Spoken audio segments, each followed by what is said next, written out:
এইভাবে একটু সময় নিয়ে মাখলে একদম সুন্দর একটা সফট ডো হয়ে যাবে।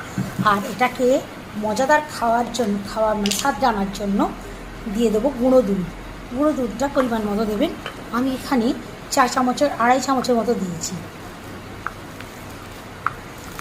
গুঁড়ো দুধটা দেওয়ার কারণে খেতে মিষ্টিটাও অনেকটা ভেতরটাও এসে যাবে, আর খেতে তো খুবই ভালো লাগবে, তার সঙ্গে এলাচের ফ্লেভার আছে।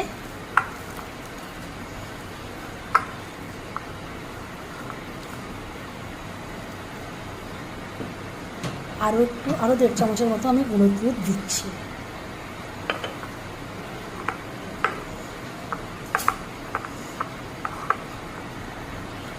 এখন আমি দেব এর মধ্যে একটু গাওয়া ঘি।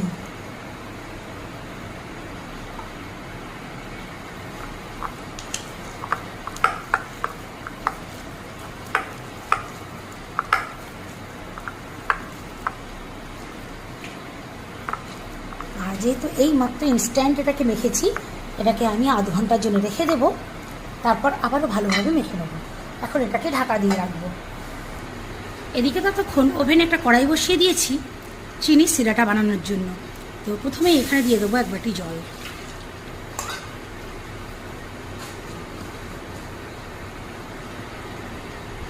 আর এখন দেবো চিনি।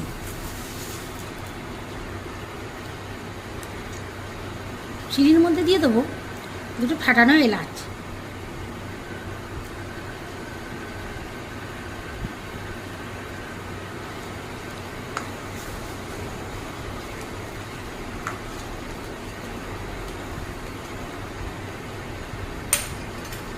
একটু সময় নিয়ে সেটা করতে হবে।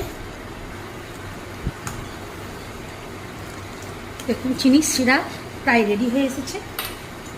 এখন এটাকে আর একটু সুন্দর করতে বা কালারিং করতে আমি একটু দেবো কেশর। এই যে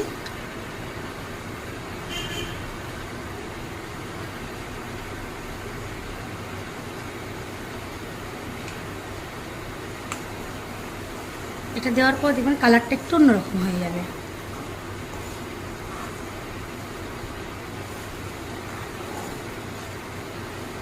এই দেখুন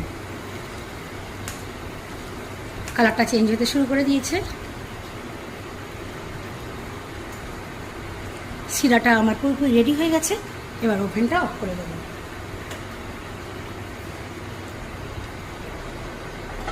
এবার এটাকে ঢাকা খুলে নেব। আর এখন হাতে একটু ঘি বুলিয়ে নেব। হাতের মধ্যে একটু ঘি নিয়ে বুলিয়ে নিয়েছি।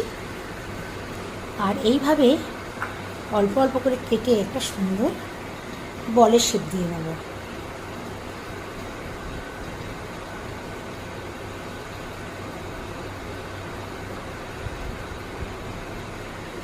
দেখুন এরকম সুন্দর সবগুলোই আমি বল করে নিয়ে ফিরে আসছি। সবগুলো বলের শেপ দিয়ে নিয়েছি। এবারে চলুন ওভেনে দিয়ে ভেজে নিই। ওভেনে কড়াই বসিয়ে কড়াইয়ে তেল দিয়ে দিয়েছি।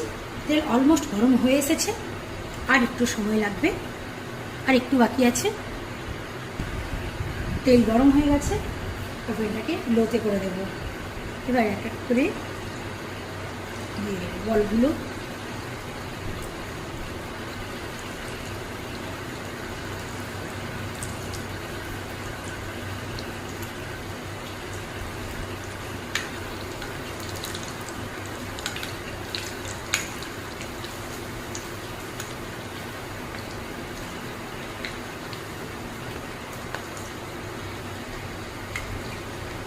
ফ্লেমটা কিন্তু লো করেই ভাজতে হবে, নাহলে একদিকটা বেশি পুড়ে যাবে আর একদিকটা কম ভেতরটা হবে না।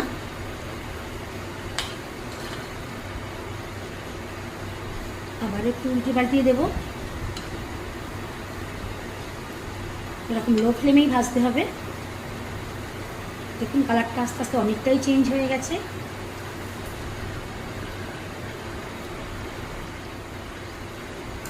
ফিরে আসলাম আবারও। দেখুন প্রত্যেক 1 মিনিট ছাড়া ছাড়া আমি একটু নেড়ে নেড়ে দিচ্ছি। যেদিকটা হয় না সেদিকটা একটু ঘুরিয়ে উল্টে পাল্টে দিতে হবে। কালারটা দেখুন অলমোস্ট হয়ে এসেছে। আর একটু মিনিট 2-3 করতে দেবো।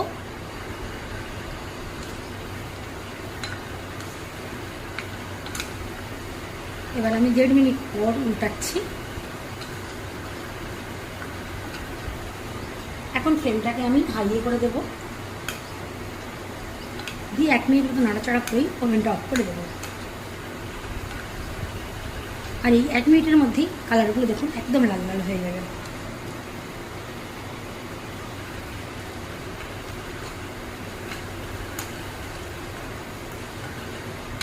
তো ভালো মতো ভাজা হয়ে গেছে, আমি আর বেশি লাল করবো না, এবার ওভেনটা অফ করে দেবো। ওভেনটা অফ করে দেওয়ার পর আরও একবার নাড়িয়ে দেবো।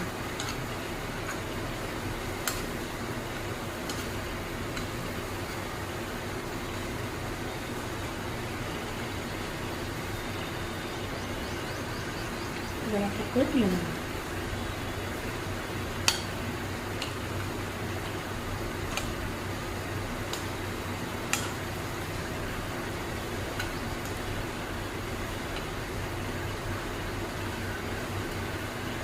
দেখুন সুন্দরভাবে ভাজা হয়ে গেছে।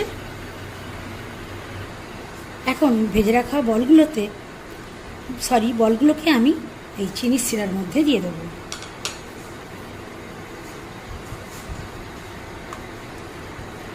শিরার মধ্যে একটু ডুবিয়ে ডুবিয়ে দেবো। আর এই গরম গরম অবস্থায় দিয়ে দিয়েছি। এই শিরাগুলো যতটা সম্ভব এর মধ্যে টেনে নেবে।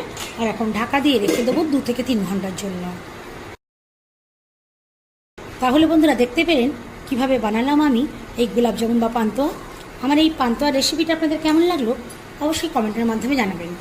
ভালো লাগলে লাইক করবেন, আর আমার চ্যানেলটাকে বরাবরের মতো এবারও সাবস্ক্রাইব করে আমার পাশে থাকবেন। কতটা সফট হয়েছে দেখুন বন্ধুরা, খেতে অসাধারণ। অবশ্যই আপনারা বাড়িতে একবার ট্রাই করবেন।